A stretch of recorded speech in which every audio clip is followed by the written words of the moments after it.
শ্রোতা বন্ধুরা, ইংরেজি খবর ঢাকা থেকে রিলে করে আপনাদের শোনানো হলো বাংলাদেশ বেতার সিলেট। এক্ষুনি শুনবেন আমাদের স্থানীয় খবর। আজ মঙ্গলবার 20শে শ্রাবণ, 20শে সফর, 4 আগস্ট। বাংলাদেশ বেতার সিলেট। সংবাদ পড়ছি রেজাউল করিম রাব্বি। প্রধানমন্ত্রী তারেক রহমান আমাদের দেশটাকে পরিষ্কার ও সুন্দর রাখতে সবাই মিলে চেষ্টা করার আহ্বান জানিয়েছেন, যা নিশ্চিত করবে আমাদের আগামী দিনের বংশধরদের জন্য একটি সুস্থ দেশ ও একটি সুস্থ পরিবেশ। গতকাল তিনি তার ভেরিফাইড ফেসবুক পেজে দেওয়া এক ভিডিও বার্তায় দেশবাসীর উদ্দেশ্যে এই আহ্বান জানান। প্রধানমন্ত্রী বলেন, পরিচ্ছন্ন পরিবেশের বিষয়টি সমাজের প্রতিটি শ্রেণী পেশার মানুষকে স্পর্শ করে। 40 অথবা 30 বছর আগের তুলনায় বর্তমান সময়ে রাজধানী সহ জেলা, উপজেলা ও গ্রামগঞ্জের রাস্তাঘাট এবং বাজার এলাকায় প্লাস্টিকের বোতল, চিপসের প্যাকেট, ব্যবহৃত টিস্যু সহ নানাবিধ আবর্জনা যত্রতত্র ছড়িয়ে ছিটিয়ে থাকার প্রবণতা আশঙ্কাজনকভাবে বৃদ্ধি পেয়েছে। ময়লা আবর্জনা সঠিক উপায়ে ধ্বংস করার প্রতি গুরুত্বারোপ করে প্রধানমন্ত্রী বলেন, বাংলাদেশের অধিকাংশ মানুষই পায়ে হেঁটে চলে অথবা বাসে চলাচল করে। এই মানুষগুলো যখন রাস্তা পার হয়, বিভিন্ন জায়গায় যখন আবর্জনা জমে থাকে, ময়লা থাকে, এই মানুষগুলো কিন্তু অনেক কষ্ট হয়। বিভিন্ন জায়গায় অনেক দুর্গন্ধ সৃষ্টি হয়। যত্রতত্র ব্যবহারকৃত আবর্জনা না ফেলে একটি নির্দিষ্ট জায়গায় জমা করলে এবং নির্দিষ্ট উপায়ে এটাকে পরে ধ্বংস করা হলে পরিবেশকে সুন্দর রাখা সম্ভব। দেশ গঠনে সবার সম্মিলিত প্রচেষ্টার উপর জোর দিয়ে প্রধানমন্ত্রী বলেন, দেশটা সকলের, সকলে মিলে চেষ্টা করলে পরিচ্ছন্ন দেশ গড়ে তোলা সম্ভব। এই ব্যাপারে তিনি দেশবাসীর সহযোগিতা কামনা করেন। আজ 4 আগস্ট। 2024 সালের দেশে চলমান বৈষম্য বিরোধী ছাত্র আন্দোলনের চূড়ান্ত পর্যায়ে নেতারা আজকের দিনে রাজধানীর কেন্দ্রীয় শহীদ মিনারে এক বিশাল সমাবেশে তৎকালীন স্বৈরাচারী প্রধানমন্ত্রী শেখ হাসিনার নেতৃত্বাধীন সরকারের পদত্যাগের এক দফা দাবি ঘোষণা করেন। আন্দোলনের অন্যতম প্রধান সমন্বয়কারী নাহিদ ইসলাম বিকেলে সর্বস্তরের হাজারো মানুষের উপস্থিতিতে এই ঘোষণা দেন এবং শেখ হাসিনা সংলাপের আহ্বান প্রত্যাখ্যান করেন। তারা আন্দোলনের সময় সকল হত্যাকাণ্ড ও অপহরণের জন্য শেখ হাসিনার বিচারের দাবিও জানান। তিনি উল্লেখ করেন, তারা এমন একটি রাজনৈতিক ব্যবস্থা গড়ে তুলতে চান যেখানে স্বৈরাচার আর কখনো যেন ফিরে আসতে না পারে। সেদিন শেখ হাসিনার পদত্যাগ এবং সবার কাছে গ্রহণযোগ্য একজন ব্যক্তির নেতৃত্বে জাতীয় সরকার গঠনের দাবিতে লং মার্চ টু ঢাকা কর্মসূচি ঘোষণা করা হয়। সড়কে শব্দদূষণ নিয়ন্ত্রণ এবং যান চলাচলের শৃঙ্খলা বজায় রাখতে সিলেট সহ সারা দেশের মোটরসাইকেল ও সব ধরনের যানবাহনের জন্য জরুরি নির্দেশনা জারি করা হয়েছে। এই নির্দেশনায় নির্দিষ্ট জরুরি সেবা ব্যতীত অন্যান্য সব যানবাহনে যে কোনো ধরনের বিকট ও ভীতিকর শব্দের হর্ন ব্যবহার সম্পূর্ণ নিষিদ্ধ থাকবে।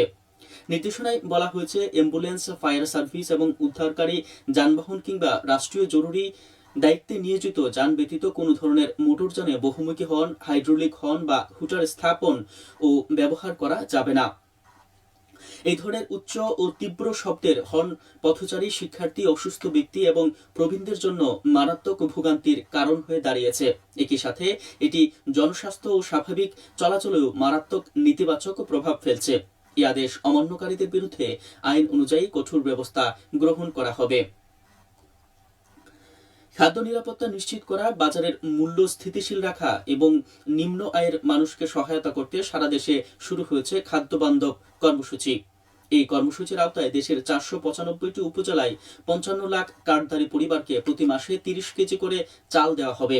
আগস্ট মাস থেকে নভেম্বর এবং মার্চ মাস থেকে এপ্রিল, বছরে এই 6 মাস মাত্র 15 টাকা কেজি ধরে চাল কিনতে পারবেন উপকারভোগীরা। দরিদ্র জনগোষ্ঠীর অপুষ্টি মোকাবিলা এবং বিশেষ করে নারী ও শিশুদের পুষ্টি উন্নয়নের কথা বিবেচনা রেখে 248টি উপজেলায় প্রায় 25,29,000 পরিবারকে দেওয়া হচ্ছে এই পুষ্টি চাল। আর বাকি 247 উপজেলায় প্রায় 30 লাখ পরিবার পাচ্ছেন সাধারণ চাল। পাশাপাশি সারা দেশে 1108টি কেন্দ্রে এবং ট্রাকের মাধ্যমে খোলা বাজারে বিক্রি ও OMS কর্মসূচির আওতায় স্বল্প মূল্য চাল ও আটা বিতরণ কার্যক্রমও পুরোদমে অব্যাহত রাখা হয়েছে। পরিবেশের ভারসাম্য রক্ষা এবং জলবায়ু পরিবর্তনের প্রভাব মোকাবিলায় এবং সবুজ বাংলাদেশ গড়ার লক্ষ্যে দিরাই উপজেলার রাজনগর ইউনিয়নের 500টি বিভিন্ন প্রজাতির গাছের চারা রোপণ করা হয়েছে গতকাল। উপজেলা সড়কের দুই পাশে ও বৃক্ষরোপণ কর্মসূচি বাস্তবায়ন করা হয়। প্রধানমন্ত্রীর ঘোষিত 5 বছরে 25 কোটি বৃক্ষরোপণ কর্মসূচির অংশ হিসাবে এই উদ্যোগ নেওয়া হয়েছে। এবারে শুনুন কৃষি সংবাদ। মৌলভীবাজারের পাইকারি হাটগুলোতে মৌসুমি ফলের জমজমাট ব্যবসা চলছে। অনুকূল আবহাওয়ার কারণে এই বছর জেলায় মৌসুমি ফলের বাম্পার ফলন হয়েছে। এতে ক্রেতা বিক্রেতা উভয়ই খুশি। জেলার ছোট বড় সব বাজারে বসেছে মৌসুমি ফলের হাট। প্রতিদিন ভোরে চাষি ও বাগান মালিকরা গাড়ি বোঝাই করে ফল নিয়ে আসেন স্থানীয় হাটগুলোতে। সকাল থেকে রাত পর্যন্ত চলে বেচাকেনা। বাজারের পসরা সাজানো হয় আম, কাঁঠাল, ড্রাগন, আনারস, কমলালেবু, সাতকারা এবং পাকা পেঁপে, পেয়ারা সহ আরো বিভিন্ন দেশি ফল। পাইকাররা বাগান ও বড় বড় হাট থেকে ফল সংগ্রহ করে দেশে বিদেশে রপ্তানি করছেন। জেলায় উৎপাদিত দেশীয় ফলের চাহিদা ও বাজার মূল্য বেশি থাকার ফল চাষে উদ্যোক্তার সংখ্যাও দিনে দিনে বাড়ছে। চলতি মৌসুমে জেলায় 21 কোটি টাকার বেশি ফল বেচাকেনা হবে, এমনটাই প্রত্যাশা সংশ্লিষ্টদের। সবশেষে আবহাওয়া। আজ বেলা 1টা পর্যন্ত পূর্বাভাসে বলা হয়েছে সিলেট ও পার্শ্ববর্তী এলাকায় দক্ষিণ ও দক্ষিণ পূর্ব দিক থেকে অস্থায়ীভাবে ঘন্টায় সর্বোচ্চ 60 কিলোমিটার বেগে ঝোড়ো হাওয়া বয়ে যেতে পারে। সেই সঙ্গে হতে পারে বৃষ্টি অথবা বজ্রসহ বৃষ্টিপাত। এসব এলাকায় নদীবন্দর সমূহকে 1 নম্বর সতর্কতা সংকেত দেখিয়ে যেতে বলা হয়েছে।